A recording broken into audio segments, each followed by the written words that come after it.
What's going on, everybody? Welcome back to JJD TV. I'm your host, Josh, and we are here with a match preview between the upcoming game between Bayer Leverkusen and Borussia Dortmund. Now, we just came off of a 1-1 draw against dead last place, which is no longer dead last place, but, you know, because they got that point against us, Mainz. That's not an excellent form. And this is a big game for us because we have back-to-back games, Bayer Leverkusen, Borussia Mönchengladbach. Those are two huge teams where 6 big points are laid up on the line, so this match preview should be pretty fun to do and hopefully try to figure out a way that the boys can tactically take on Peter Bosch's Bayer Leverkusen and get some points. So let's do what we always do and take a look at the history between the clubs. I'm only going to go back 2 seasons because, I mean, the last 4 times we've played each other have actually been pretty exciting games. We've won 3 and lost 1, and they've been relatively high scores. They've all been at least 4 goals in those games, so that tells you that there's a lot of attacking talent in these two teams. There's not a lot of defending going on when these two teams play each other, so it should lead to a pretty fun game. But we've definitely had the better hand of Leverkusen in the last few seasons, even a couple seasons before that. We've taken points from them in each game, but it was the last game we played them where we actually lost 4-3. So on the just a previous little matchup between each other, we came out on the bottom, but it was a game that didn't obviously matter too much to the standing, so I won't take too much look into it. But the thing that is a little bit more important is our recent form, and I guess you could look at our last 5 games and think, it's not too bad, as we have a 3-1-1 record in the last 5 games.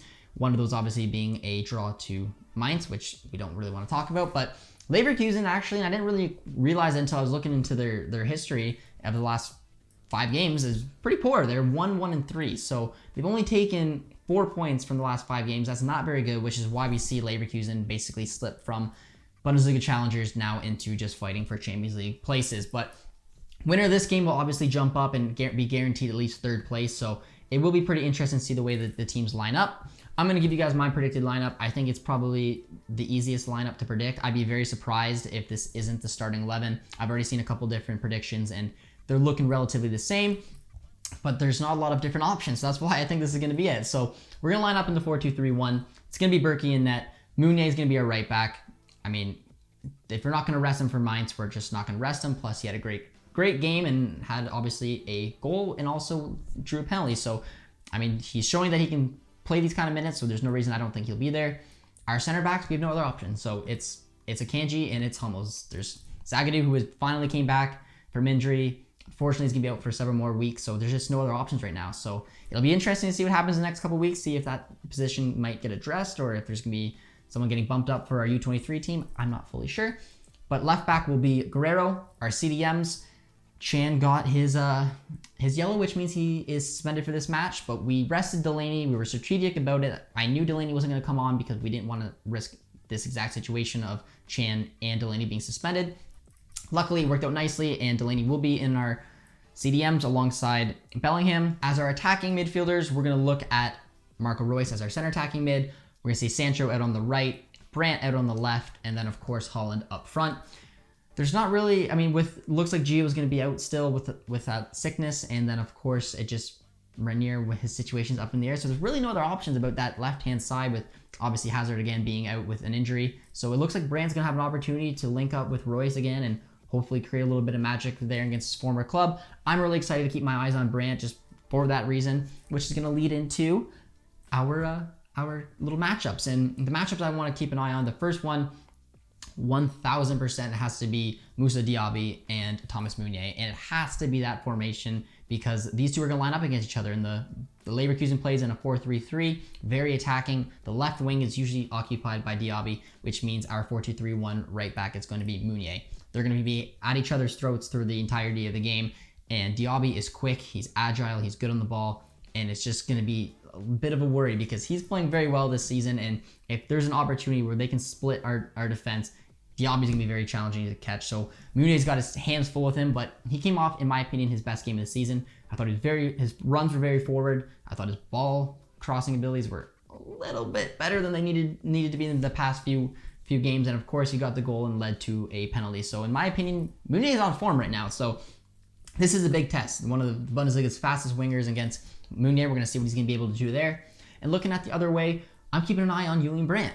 We have to. He's returning to his former club. He's a player who's lacking confidence, but I was decently impressed with the way he played in Mainz, and I think that getting a little bit run of form here, I mean, he was linked out the door to Arsenal and wherever else, but we're obviously keeping him for the rest of the season. We can't afford any more bodies going out, obviously. And now he's going to be hopefully being a little more comfortable playing out on either the right or the left and linking up with Royce and Haaland up front will just lead to him becoming a little bit more confident on the ball.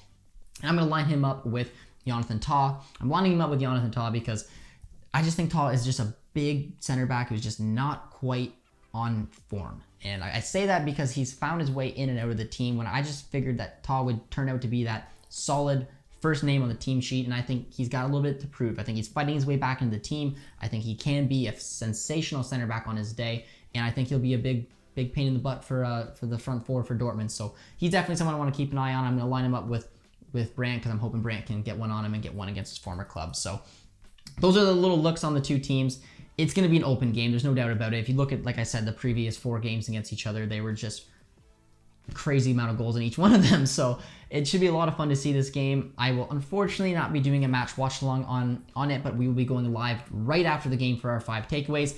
It will be a community 5 takeaways, which means that you guys get to pick the takeaways and we get to just discuss the game and hopefully discuss a very important victory, because after a disappointing Mainz result, which the way no one wanted to happen, and I'm not going to take shots at Marco Reus because there's a lot of nasty comments and things I was reading online and people saying he's washed up, and I don't understand why you can just go from him being on form, which Reus arguably was on pretty decent form, especially from the Leipzig game, to him missing a penalty shot and now he's washed up and his career's over. That doesn't work like that. That's not how it is. He's a professional. He made a mistake. He had a poor penalty. Didn't have an overly good game, but he's a captain. He's a leader. He's going to come back with a big game. He may not be on penalty duties, and that's fine. I think he's the first one to say, you know what, my time taking penalties is up right now. Sancho or Haaland, you take them on. But I have full faith in Reus to bounce back in this game, and I'm very excited to see what's going to happen. And hopefully we have a good result against Leverkusen and come back from a very bitter and disappointing Mainz result at home.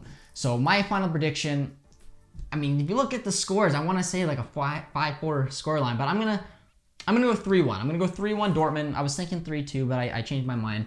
I think they got a point to prove here. I think that we've had good results against Leverkusen. If we can shut them down the right way and just maybe hit on the break when we can, I think we're gonna be a little bit of an issue to defend against, and I really do. I think this front four is gonna be firing, and I'm hoping that the back line will be able to hold it in. So let me know your guys' score predictions as well. This is our match preview here on JJD TV. Let me know in the comments if you agreed with my formation, if any other players you think might be able to get in, and until next time, guys, take care.